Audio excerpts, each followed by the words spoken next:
Peter James, author of more than a score of international bestsellers, guaranteed to keep us all up late at night. Welcome to the London Book Fair podcast. Thank you. Now, you're always on the road, and last time we met, it was in Sharjah. Where have you been since then? Since Sharjah, I've been to South Africa, Australia, and the States. Does it surprise you, given how firmly rooted your novels are in Brighton, on the south coast, how very international your success is, how many borders they cross? It surprises me in the sense that I never ever thought I would be a successful author. I never believed that I had whatever it took. So that was a fabulous surprise. And yes, it does. I mean, it does surprise me when I kind of turn up in Moscow and I get this kind of huge accolades and that I get fan mail from all over the world, and that's amazing. But I think with good fiction, storytelling and character and place, there's a kind of, I think for me there's always a trinity between the three, between character, plot, and place. And I think that, I've loved in the past reading crime novels set, in James Ellroy's LA or Ed McBain's precinct novels in New York. I think place is really important. So it doesn't matter where you live. If a writer's good and he takes you to that place where the stories happen, it gives you a new world almost. Now, you grew up in Sussex, and you have something in common with Shakespeare because your parents were glove makers, indeed glove makers to the Queen. Was there pressure to go into the family business? There was and there wasn't. Shakespeare's father was a glove maker, and both my parents were. It was my mother actually who started it. So there was some, and I did go into it for a period of time, and I just didn't like it. I found it kind of very restricting. I mean, I found it quite interesting. And the great thing I think about having spent a few years in that business is I learnt how businesses work. So when I have a businessman character, at least I know something of what the daily process involves and what being in business is like, and watching a clock and office hours and the interactions. When did you realise you wanted to be a writer, and did you think you could realise the ambition? Well, I always wanted to write crime. And I mean, I remember when I was about 8 and I read my first Sherlock Holmes story, and Watson said, "Gosh, Holmes, how did you deduce that?" And Holmes said, "My dear Watson, I knew we were looking for a man whose bathroom window was on the left-hand side of his wash basin." And he said, "Gosh, Holmes, how?" He said, Dear Watson, have you never noticed he's always better shaved on the left-hand side of his face from the light source?" And when I read that, I thought, I want to create a detective who's got powers of observation. And then, when I was 14, I was growing up in Brighton. I read Graham Greene's Brighton Rock, and it just blew me away because that was the first crime novel that actually broke away from the English tradition. We had the classic tradition in England of Agatha Christie, Conan Doyle. You begin with the body in the library. Yes. Or somewhere, yes. And the rest of the book is a puzzle to solve it. Brighton Rock, it had this incredibly gripping first line. Within 3 hours of arriving in Brighton, Hale knew they meant to murder him. You have to read on. But the central characters are the villains. More than that, it was set in Brighton, which is where I was growing up. And I just promised myself that one day I'd try and write a crime novel 10% as good as that book. Around that time, just by coincidence, the son of a very good friend was killed in a horrible car smash, and the parents started going to a medium. And they, in fact, wanted me to write a book about their experiences. They felt it was helping their bereavement. And it just gave me an idea, my dark mind. I thought, lots of people go to a medium to get comfort. What if a mother lost her son in an accident, goes to a medium, and through the medium discovers that her son has murdered his girlfriend? And that was the essence of Possession. And I wrote that book. It got to #1 on a lot of lists. It went into 23 languages, and it established me as a writer. Then you wrote some paranormal novels, which were very successful. But along the way, there was a really big moment because you published the world's first ebook, didn't you? Yeah, I wrote a novel in 1993 called Host. which was about a computer scientist who wants to live forever, and by downloading his brain into a computer.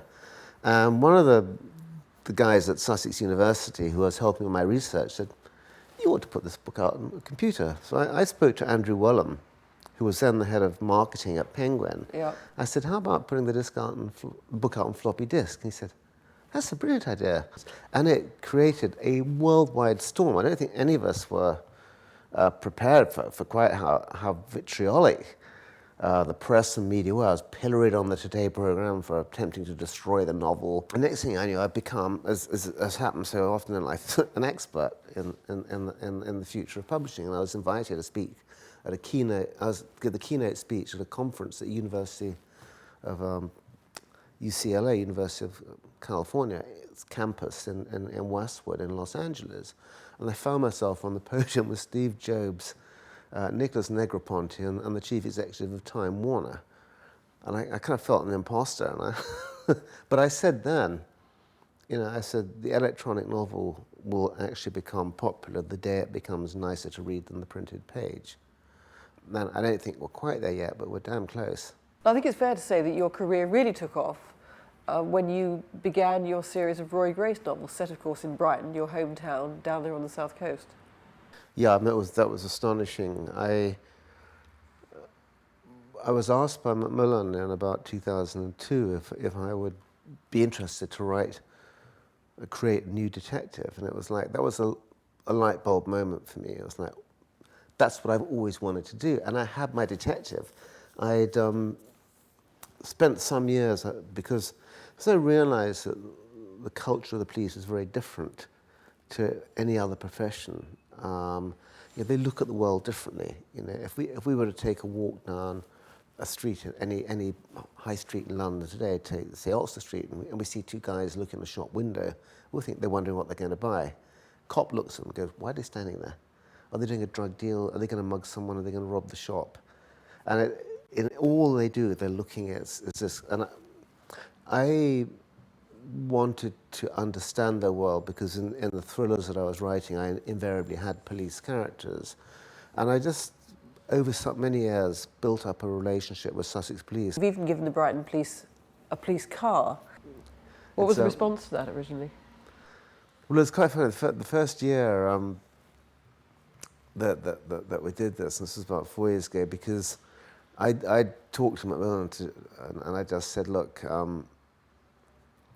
I feel that we should give something back to the police because they've been so incredibly helpful and supportive. And not just to me, but to the books and everything. They give us terrific PR because I think they're so happy with how they're presented. And Jeff Duffield at Macmillan said, "What do you think?" And I said, "Well, I'm a petrol head, maybe something to do with wheels." And he said, "Why don't we give them a car?" And I contacted the commander of Brighton and Hove, not ever thinking they'd say yes.